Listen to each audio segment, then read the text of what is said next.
अस्सलामु अलैकुम वरहमतुल्लाहि वबरकातुहू। बच्चों, आज हम लोग सीखेंगे सौ से शुरू होने वाले अल्फाज। शुरू करते हैं। सौ से समर, सौ से सवाब, सौ से साबित, सौ से सबूत,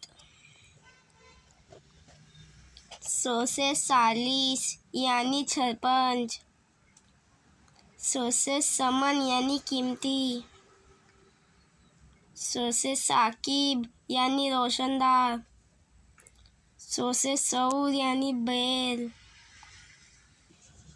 सौ से सुरैया यानी 7 तारे, सौ से समरीन यानी पैसे कमाना, सौ से सूम यानी लहसुन। Please like share subscribe my channel. मिलते हैं आपसे अगली वीडियो में। अल्लाह हाफिज़।